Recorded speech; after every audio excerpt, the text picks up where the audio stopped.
Srimad Bhagavatam Canto 11 Part 2 Chapter 22.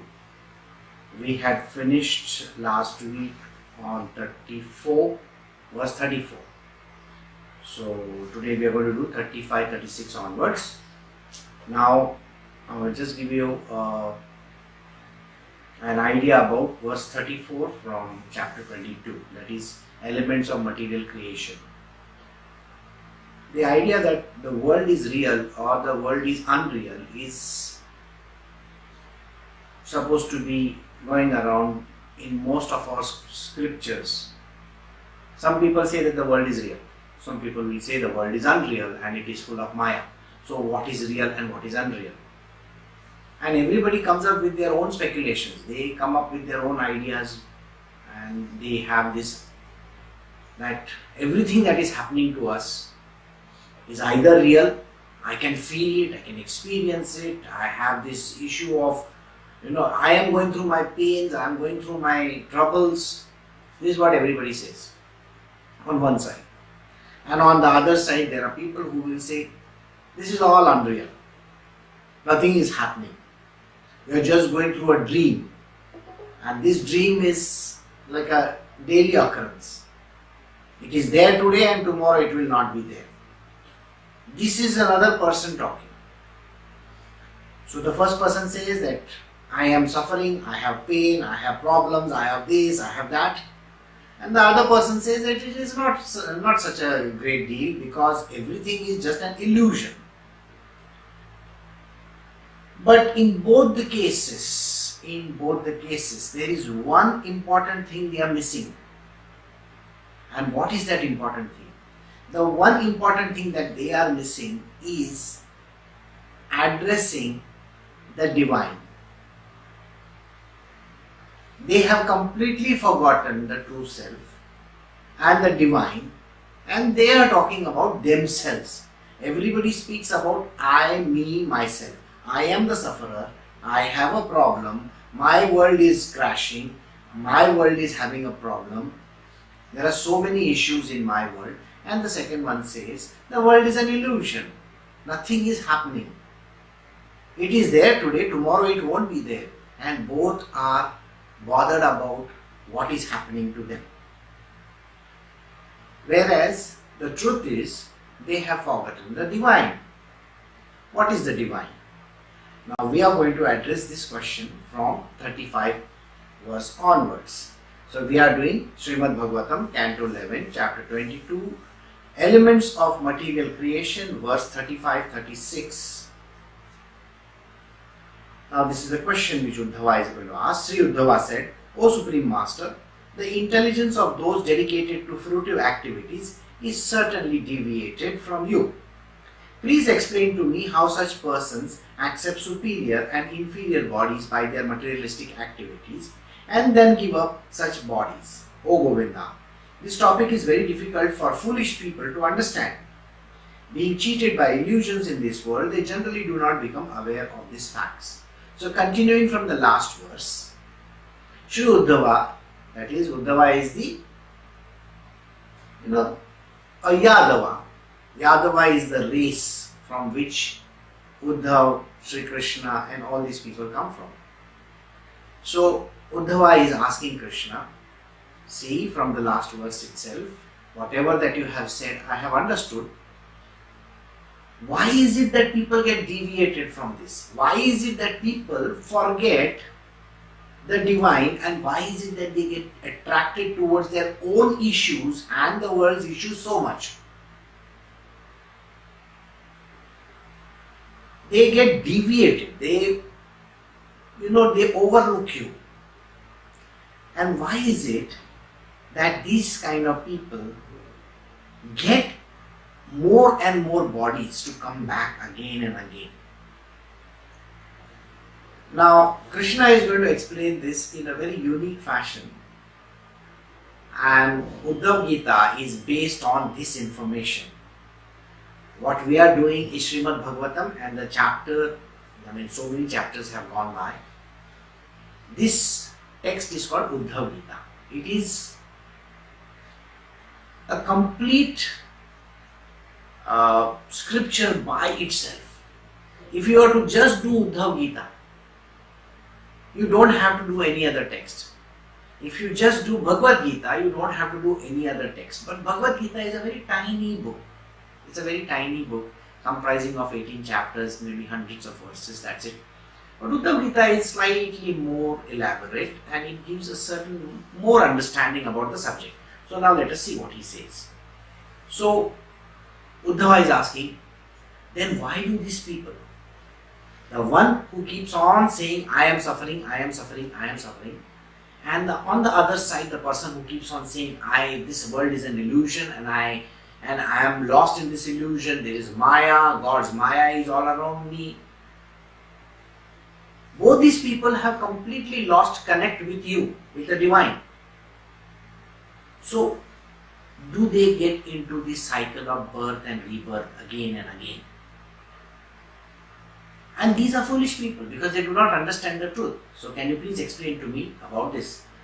Lord Krishna said, the material mind of men is shaped by the reactions of fruitive work. Along with the five senses, it travels from one material body to another. The spirit soul, although different from this mind, follows it. Here we have distinction between the two.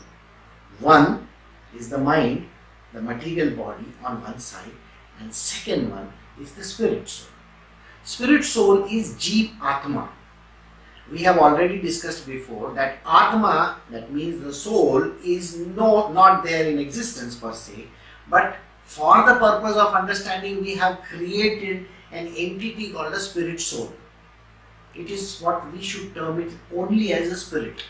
But we say that God is in everybody, so we call it spirit soul. So let us accept it at that. So what is Krishna saying?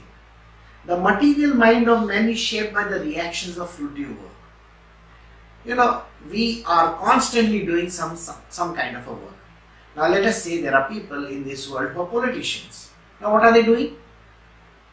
They are politicians, so sometimes they are ministers, sometimes they are prime ministers, sometimes they are presidents, sometimes they are working in local parliaments, local groups, so on and so forth. They are always standing for elections or they get selected. Their job is just to keep on going ahead and ahead and ahead and ahead in the same domain. Likewise, there are people who are working for organizations. Now today there are people who are working for information technology. Now they have been working from the age of 21, 22 onwards, and they just keep on working. Some people are involved in the retail business, some people are involved in aviation, some people are involved in some other kind of business, and they are constantly doing that. While they are doing that, their mind is shaped by that. The concept of mind is going to get introduced in the coming few verses. So what is this thing that we are talking about? It's a very, very interesting idea called the mind. Now those who have done Avadhuta Gita, there is a verse where my Gurudev, Dattatreya, says, the mind is an illusory creature. The mind actually doesn't exist. And 99.9% of the people in this world will say, you are mad.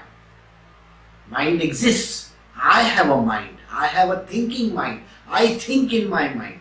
So the answer to that is given over here. The mind gets created. Now you will say, how does the mind get created? A simple example. There is a rock. There are rocks all over the world, isn't it? And you will find there are many rocks. But can you sculpt an image of some deity out of the rock? Of course, you can. So can you say that that deity was there in the rock? You can't say that. You can't say that, but the deity existed, isn't it? So you made an image out of that rock.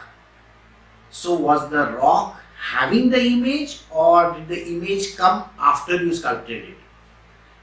Now this is a very, very strange thing. So we have to go with the premise that the image existed in the rock. Likewise, a man says, mind exists in me. Is it there? No. You give shape to the mind. Who is giving shape to the mind? You. You yourself are giving shape to the mind. And this is a very, very interesting concept. Please understand this. Now, there is a very great, self-help person. His name is Tony Robbins. Tony Robbins is a very great motivator in this world, and when you attend one of his seminars, he will ask you questions and he will say, oh, do you do this? Do you do this? And his seminar is full of all 4-letter words and all. I mean, every sentence of his is that. And he will ask you certain questions. And then you say, I have a difficult relationship with my husband. I have these problems in my world. I have these problems. And then he solves your problem. You yourself solve your problem. So now tell me something. Whether the problem was there in the first place? So the answer would be yes. Was the problem solved by him, or was it solved by you? No idea. But when the person goes out of his conference, everybody is charged and everybody says, yes, I can do it, I can do it, I can do it. Okay. Isn't it the same thing that happens in the church, or isn't it the same thing that happens in temples? When you go and stand in the big queue over there and you pray to God and you pray, when the sermon is going on in the church, everybody is going, oh my God, this is what I'm saying, oh yeah. And the choir is doing something. After the sermon is over, after the speech is over, after everything is over, you get out of that place, the place of worship, and you are so charged. Yes, I can do it. I am. Who is capable of doing it? Did that God inside give you that charge, or did you yourself get charged? This question you need to ask yourself. So, the answer to this is given in this verse. You have created the mind. You have created this entity within yourself. I can do it. Did you understand? So Krishna is telling you over here, the mind comes into existence with your persistence. You actually create that entity.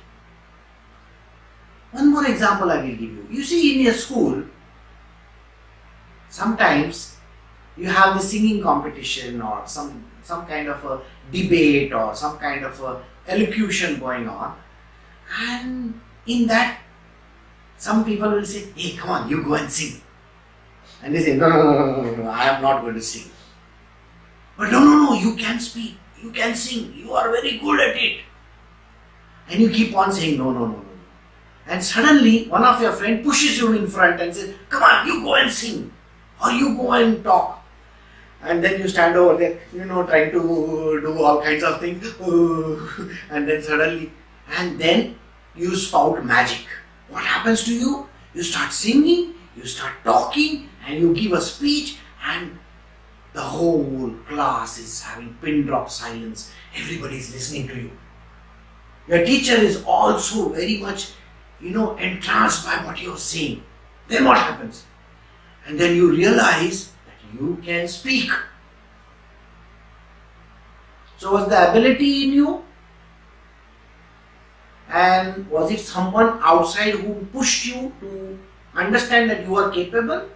Or did you do it on your own? This question you need to ask yourself. At that point in time, you will realize that you have created this creature within you who is capable of doing something. And that is called the mind. The mind has told you, you can do it. I hope you understood this. Till that point in time, the mind was, I don't know, it's not capable. You are telling yourself, I can't do it. And then you say, I can do it. There are 2 actors over here, or maybe 3-4 actors over here in this group. Now they have gone to acting school and actors academy, and some have acted on stage, and these people thought I could act, but never had the guts to act. Somewhere down the line, something, like I say in Hindi, chabi bhara. Some of you will definitely know what chabi bhara means. Somebody came and provoked you and said, come on, you can also do it. And this person has gone and stood in front of the camera or in front of the stage and had done it. This is where you have created a mind which tells you you can act. But till that point, you were always afraid and you were not even willing to do anything. It's the same case where you go for cycling. You weren't aware that you could cycle. You see, when you were a kid, you were not aware that you could cycle. As a kid, you were not aware that you could drive a car. But today you are driving a car. Today you are riding a cycle. Everything you are doing. How do you do it? That means the ability is there, we say. We say everybody is able. Able-bodied people, of course they are able. Or able-minded. The concept of mind has again been introduced over here. So he says, all the activities, these are called fruitive activities, whether it is elocution, whether it is debate, whether it is singing, whether it is dancing, whether it is acting, painting, you name it, everything is called an ability. And this ability is fruitive work. You are doing something about it. It involves fruitive work. It generates a certain action and a reaction.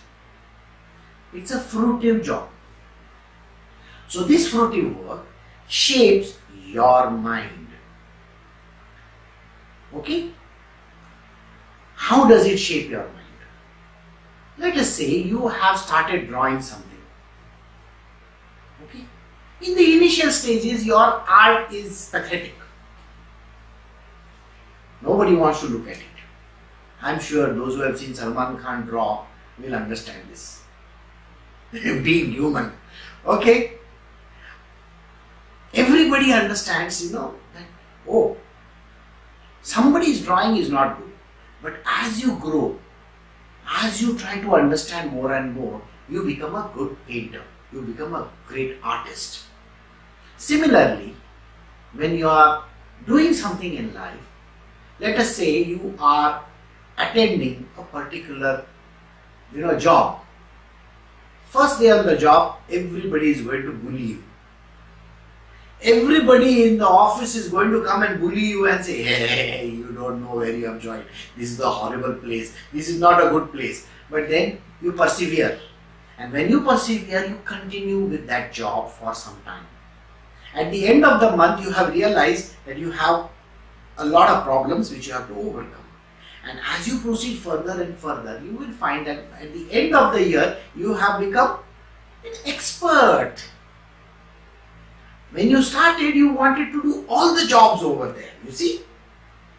Every job in the office you wanted to do. At the end of the year, you have become a specialist in a job. And a specialist in avoiding jobs.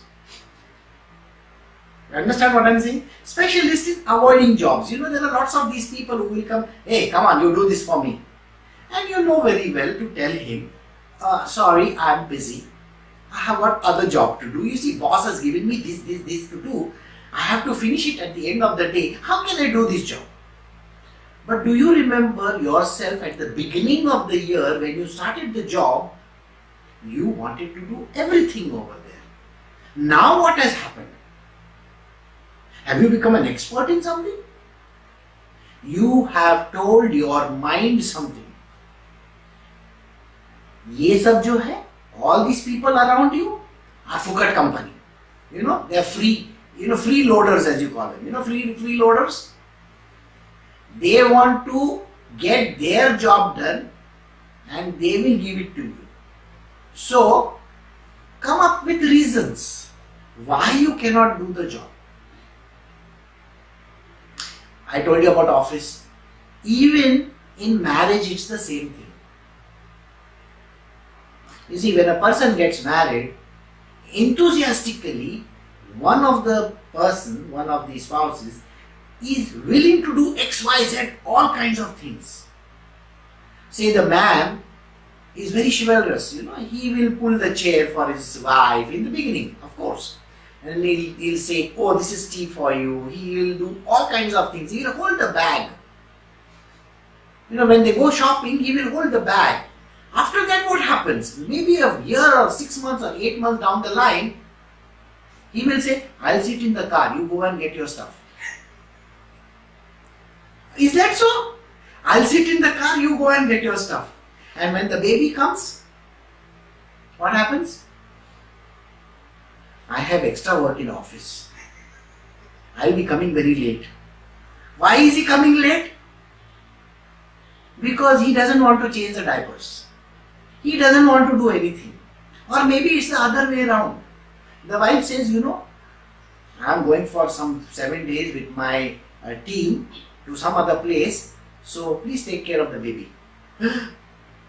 And this man gets the shock of his life. He says, oh my God, I am supposed to take care of the baby.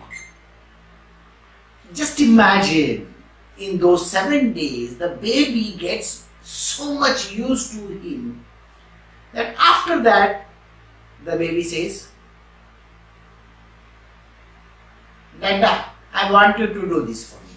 Finished. Your life is over after that. You know what happens? After that, every job is Dada's job. It's not Mama's job.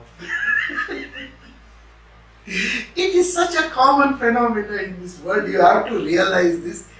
Then what happens? Then the mind comes into play. And then you have fights. What are the fights?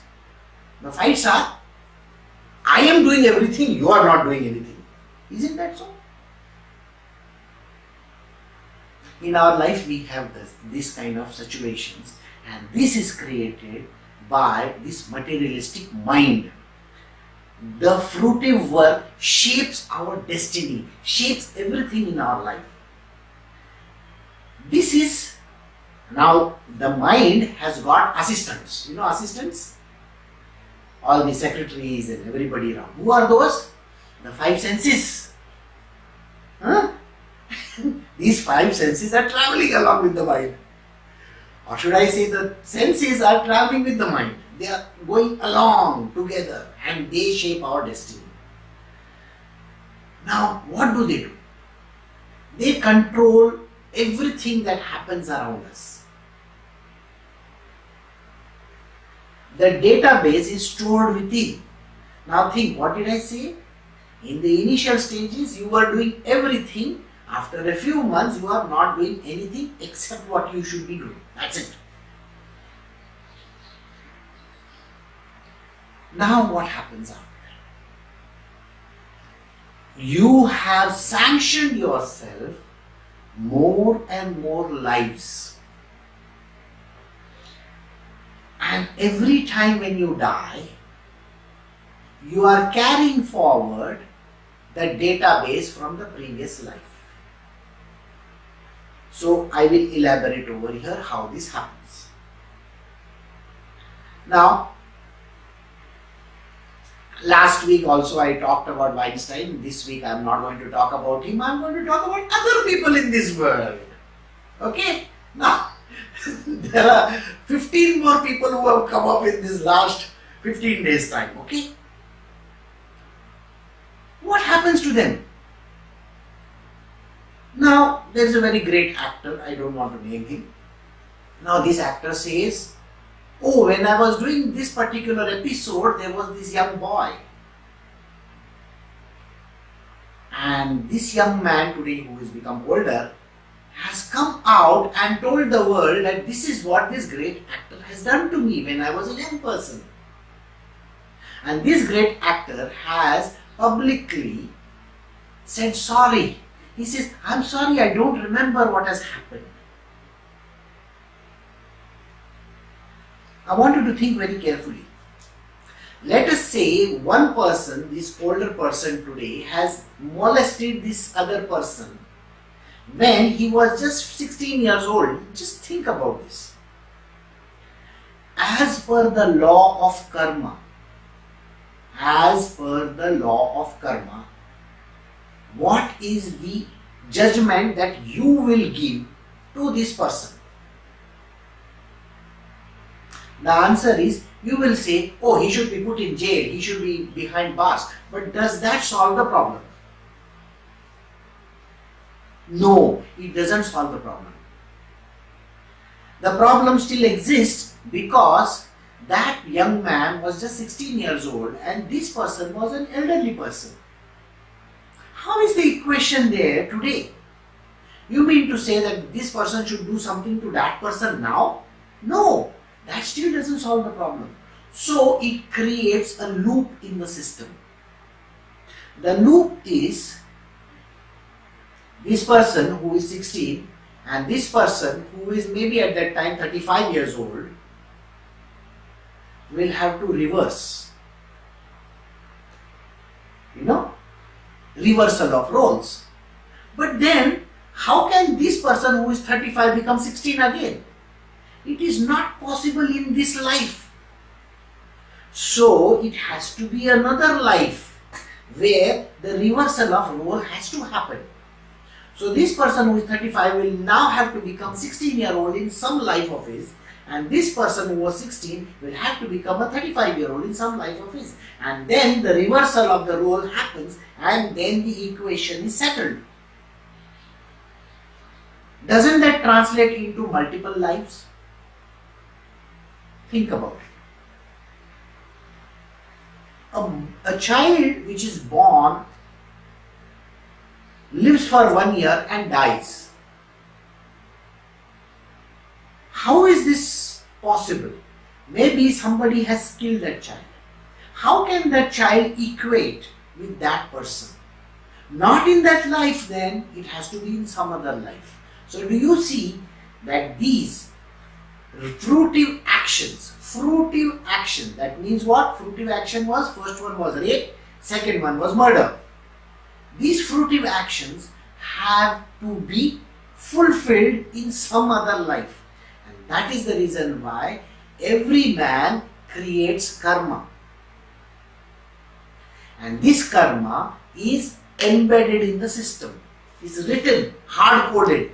Those who are in the IT industry will understand what is hard-coding mean. It is hard-coded into it. It's literally like an embedded system. And that embedded knowledge has to come out in some other life. So see what he says over here. Along with the five senses, it travels from one material body to another. The spirit soul, although different from the mind, follows it. Now, if the mind, the senses have hard-coded this knowledge within the body itself, somewhere in this mind, it has to go to another body. So the body and the mind goes to another body, this whatever that is inside. You see, remember this body which is called the physical body dies, isn't it? But I told you the subtle body called the mind body and the intellectual body, it has to travel to another body. This body will be another kind of a body. So it takes another body, and once it travels over there, it needs to be alive. A dead body cannot repay, isn't it? So to be alive, you need the spirit body with it also. So the spirit travels along with the body to this one. So did you get this point? So this verse is explaining how to repay the karma, one has to take multiple bodies and go from one to the other. The mind, now the next verse says, the mind, bound to the reaction of fruitive work, always meditates on the object of the senses, both those that are seen in this world and those that are heard about from the Vedic authorities. Consequently, the mind appears to come into being and to suffer annihilation along with its object of perception, and thus its ability to distinguish past and future is lost. I know the verse is very, very complex, but I will break it down for you. The mind, bound to the reactions of fruitive work, always meditate on the object of the senses, both those that are seen in this world and those that are heard about from Vedic authorities. Now, how does the mind react? The mind is looking at the work that is getting done. We are doing certain jobs. We are doing certain fruitive activities. Some work is happening in our world. It meditates on the object of the senses. What does it do? It dwells on those objects. How does it dwell on the objects? Examples. Now let us say you have seen a film,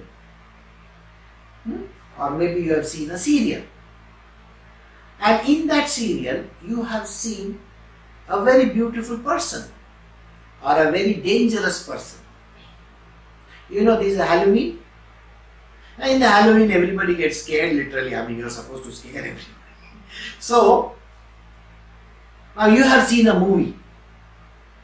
Now in that movie you see this character which is very deadly, and he moves around with a knife. Now you saw this movie, say 6 to 9, and you have gone home. You know, in your dreams this person will come and stab you. And you wake up sweating all over and say, oh my God, he had come to stab me. He remains in your mind. Likewise, when a man sees a beautiful woman, she remains in his mind. The picture is embedded inside. You go to a beautiful place, let us say a beautiful scenery somewhere, you look at the scene and you say, and then it gets embedded in your mind. So any job that a person does, it gets embedded inside. The reactions of all fruitive work, a person meditates on that. Meditation means everybody thinks that you sit in one place and do om, om, om. There is nothing like meditation, okay? Please let me tell you this much. All the nonsense that is given out in this world about meditation, ask yourself this question: have you ever seen Jesus Christ meditate? The answer is no, never. I only heard about him going on the cross. Correct? Have you ever heard of Krishna sitting and meditating anywhere? Okay, he is allowing chabi to everybody in this world. Okay, he is playing with his gopis, he's got those 16,000 wives, I don't know what all he does. Think, Krishna has no time for all these things. Talk about all these great souls in this world, I don't think they ever did yoga or they did meditation. But the world today is going towards meditation. I don't know for what reason. Of course, you can sit in one place and just think about some nonsense, and yes, you can tell the world, yes, I was meditating. We have great stalwarts in our world who will say, okay, now you sit in one place, and they conduct classes. They conduct classes and they say, oh, I meditated for 10 hours. If you know that you have meditated for 10 hours, then it is not called meditation. You understand what I am saying? Meditation doesn't translate into number of hours. Meditation doesn't translate into, I sat for 15 minutes. What are you talking? Meditation doesn't connect with this world and the clock also. It doesn't connect with the body. Oh, I started becoming uncomfortable, sitting in that position. Oh, you told me to sit in Padmasana, and Padmasana is a very difficult position, My legs were aching. My back was hurting. Then I'm sorry you have not meditated at all. So don't say that you have meditated. Meditation is thinking on certain things. If I keep on thinking about some, I imagine you are hungry, okay? Right? You are hungry and you are thinking of pizza. You are meditating on pizza, that means. means. You got the point? You are thinking about pizza all the time, or you are thinking about something. Thanksgiving dinner. I can only think of that. Yum yum. Likewise, in Diwali we think of sweets. Yeah, those who didn't get sweets are going to get very angry. But this is how it is. You are meditating on the objects. Likewise, everybody in this world meditates on the object. Meditates means actually thinks on those objects. Have you seen people who stand in front of a camera and they speak? Now you see my eyes. I am looking at you. Actually, I am looking at the camera. Okay? I am meditating on the camera. I am focused on the camera and I am looking at the camera. And that means I am not paying attention to anything except myself. Did you get the point? Thinking about your own self is called meditating. I, me, myself. And this is the nonsense we have heard. So Krishna is telling you over here, meditates on the object of the senses. Okay? Meditate on the object of the senses. You see, I recently went to the Himalayan region and there were two goons who were driving the cars. I mean, I will call them goons because they are pakka Mawali type of characters, okay? And one of them was driving the car and the other one was bullshitting all the way to glory. And he was telling me about all kinds of things. And in a closed car, this guy was farting away to glory. And you can imagine, I was getting so irritated with him. My mind was constantly thinking, I want this guy to get off somewhere. No, you may say it's a dirty thing, but please understand one thing. There is a Jimmy Kimmel's interview, in Jimmy Kimmel Network. Jennifer Lawrence has taken an interview with Kim Kardashian. Okay, in that she asked this question also. Now, it's a normal thing for people in the normal world, but for those people who are prudes, they will say, I don't know those kind of things. But remember this is what we are constantly thinking about. Alright? And we should never become a prude. We should never say, I don't do this kind of thing. Forget it. Everybody does it. Alright? So, the mind is constantly traveling in these kind of things. It is telling you, this is going to happen, that is going to happen. You pay attention on this, you pay attention on that. When your mind is traveling with these senses and the sense objects, two things have happened. One is what you experience through your senses, and the second one is what is written by the Vedic authorities. What is written by the Vedic authorities? I will give you an explanation. You see, when you were growing up, your parents said to you, don't lie, don't tell lies, don't do this, don't do that. They have given you a list of things not to do and to do, isn't it? Our parents and our teachers are very good at giving us a list of things to do and not to do. And in that to-do list, you have been told, don't smoke, don't drink, don't do this, don't do that. All those things not to do. But to do, be nice, be disciplined, get up early in the morning, pray. All these are the do's, and that side is the don'ts. These are called injunctions. They are the do's and the don'ts of this world. And scriptures, that means the holy book somewhere, also tells you this is the do and this is the don't. Those who are Catholics, Christians, they will know there is a very great book which says 10 Commandments. He says you can't do this and you can't do that. These are basic rules of this world and they are called the Vedic injunctions, or somebody somewhere has given us these rule book. You cannot do this and you can do that. Once these things come into the play, once these Vedic injunctions, all the do's and the don'ts and what you do in this world comes into play, when these together comes into play, you know what happens? Action and reaction happens. How does action and reaction happens?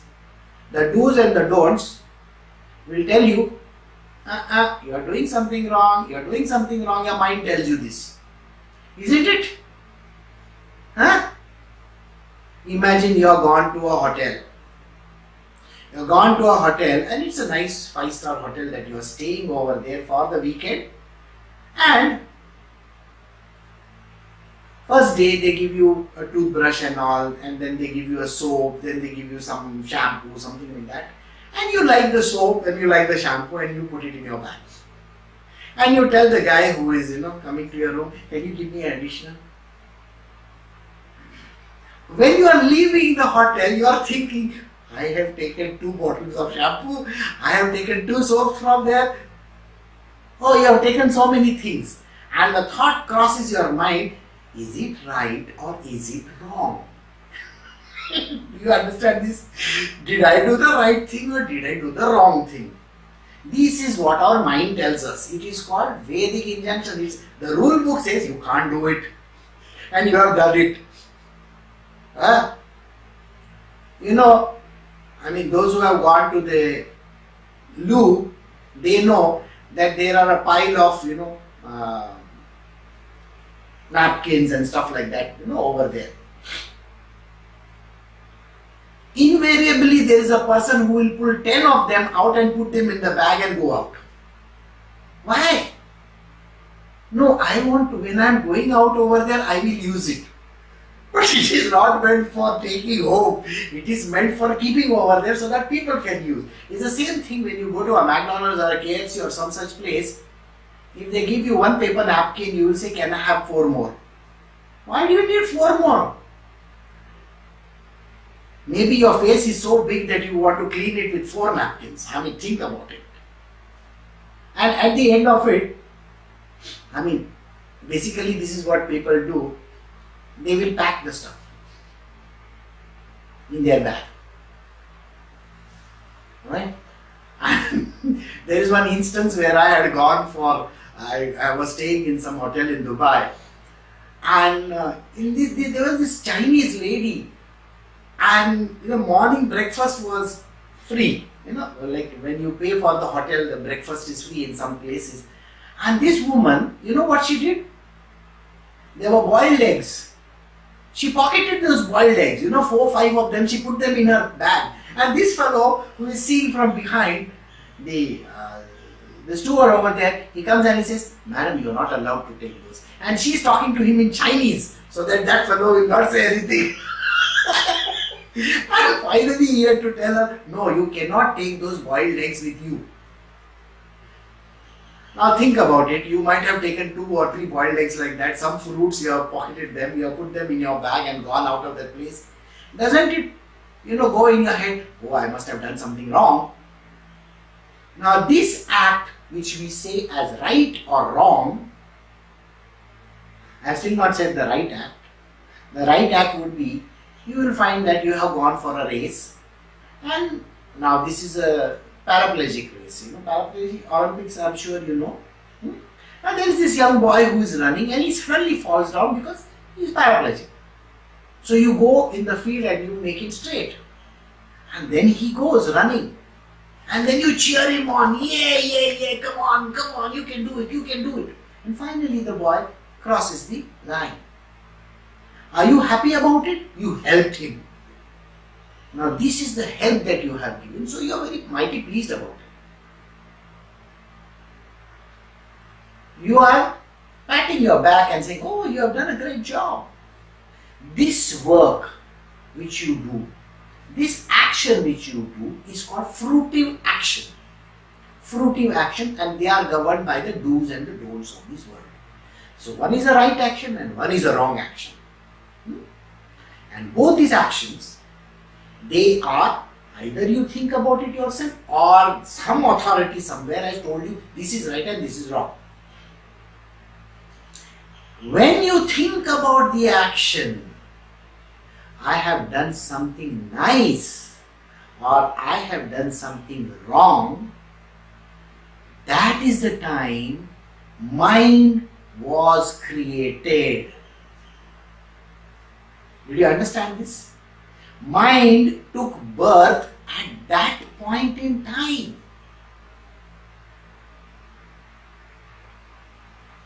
Now, another explanation.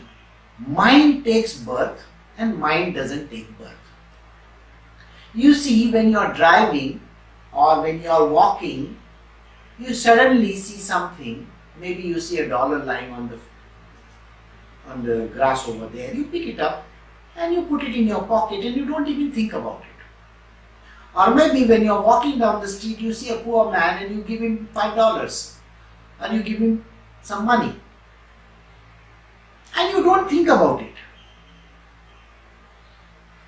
Or you have done something, you have gone to the hotel and there was this extra brush which was there, you just put it in your bag and you have not even thought about it. It is maybe 2 years later you see, oh, I had gone to this hotel in Las Vegas, okay. Because you see the insignia of the hotel. That is the time you realize. But till that time you have not realized. Did you see that the mind has not come? No mind status. When you have not thought about that thing, it means mind has not come. No mind is interfering in your world. So we say it is a mindless act. Have we always said these words? Mindless act. Just doing it because it has to be done is called a mindless act. And when you do it and think about it, you have created the mind. That means thought about the actions. I hope this is clear. One is an act which happens with your mind. I did something. I didn't do something. Both these create the mind. And when you do it just like that and you don't even know about it, it is called a mindless act. When the mindless act is done, karma is not accrued. But when you do it thinking about it, I loaned this person the money, I gave him $10, or I have done good to this person, I have given this person a job, I have done this, or I am suffering because of this person. This person hit me, this person has done this to me. When you think about these actions, it is called activity with the mind, and you have created a mind. But when you do not think of these actions and they just happen on their own, it is called a mindless act. When the mindless act happens, karma doesn't accrue. Now think about it. Ramakrishna Paramahansa was a great sage. Swami Vivekananda was his disciple. What did he say? He said, Ma means mother, God. You are the operator and I am the machine. You, God, is the operator and I am the machine. Does a machine do acts which it is programmed to do? Yes. Does it use a mind? No. The machine doesn't have a mind. It is programmed to do certain actions.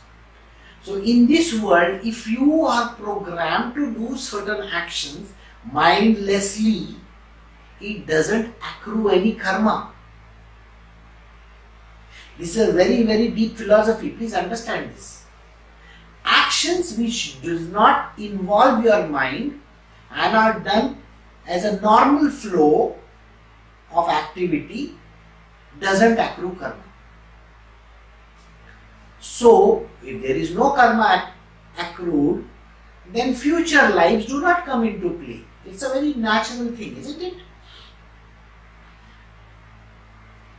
Consequently, the mind appears to come into being and to suffer annihilation along with the object of perception, and thus its ability to distinguish past and future is lost. What happens in the past and the future? If you've done certain action, you are thinking about that action, you have created a karma, but after some time you have forgotten about it. But is that action embedded in your system? Yes. The database was created because you thought about it. Many years later, the database still exists. You have not used an antivirus or you have not defragmented your hard drive. Defrag, defrag? Remove all the kachara from your hard drive. You have not done it. If you don't do it, what happens? It will come back to you again.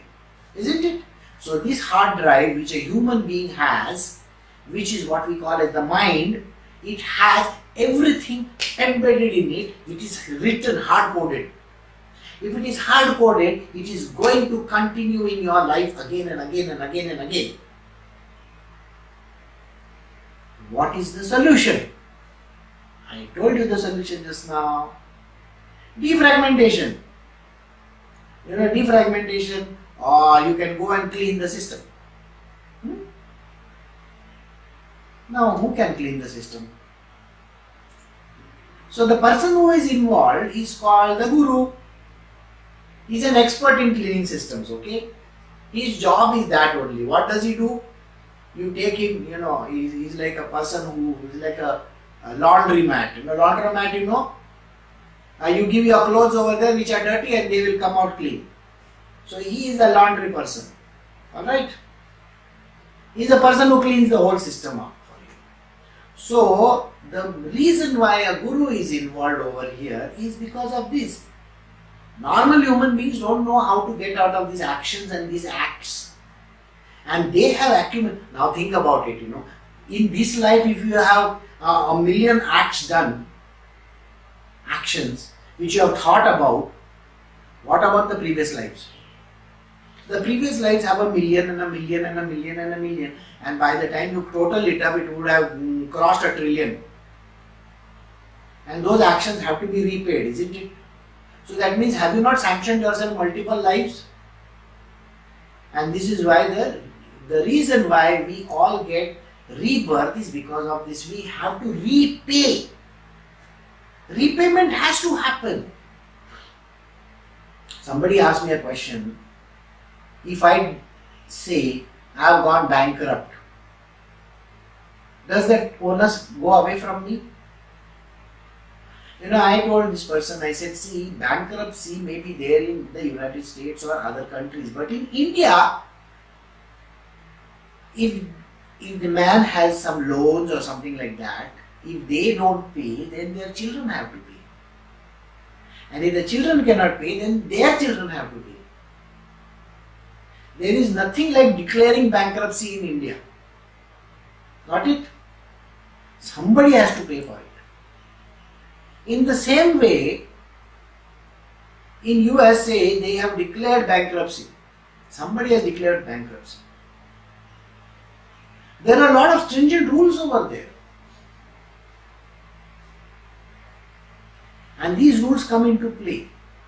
But if somebody has declared bankruptcy to the tune of $5 billion, and that person says, oh, I don't know what to do, I cannot pay you.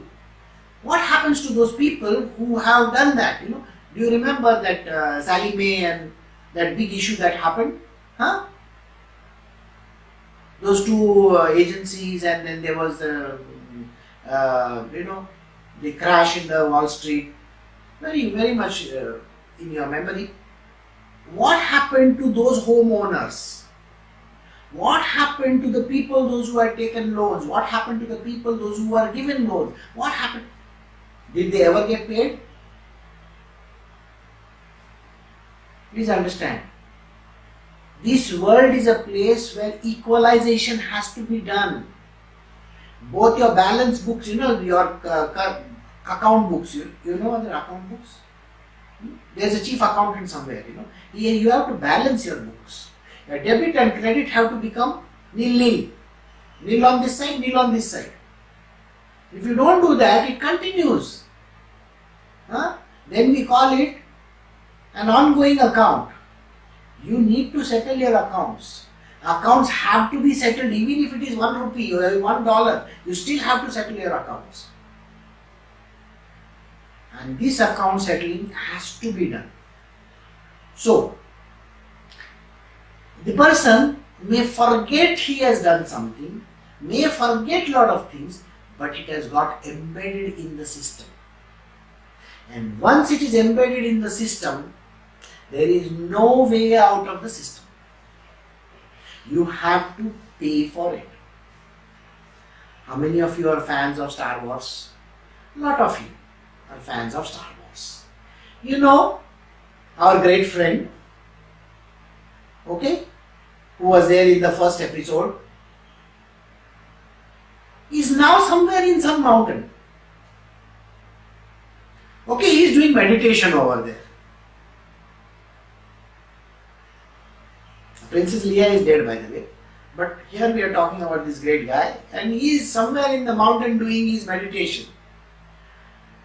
Now you will say, when all these other episodes were happening, why was this guy not there? His name is Mark Hamill. Those who know. If you follow Star Wars, you will know. What was he doing over there? I will give you the answer. Okay? The answer was released in the last week edition. Last week, a comic book came out where it was mentioned that he is not supposed to take part in any activity. Whether this world is ending or something else is happening, he cannot take part in any activity. Why?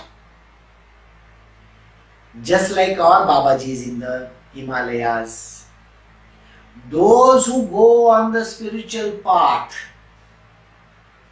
are not supposed to take part in any materialistic activity. Did you understand this? So I am going to end over here with the revelation that Mark Hamill cannot take part in any of his worldly activities because he is now not allowed. He has become like a sadhu baba. You understand sadhus? Saint. So he has become like that. He has gone to the mountain. He is doing all his meditation and stuff like that. And he is not supposed to get involved in any activity. So when his daughter or granddaughter or whoever she is, when she meets him, she is going to ask this question. So in the next episode, he will tell you the answer.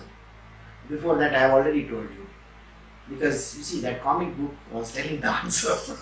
Okay, so some revelations about Star Wars also.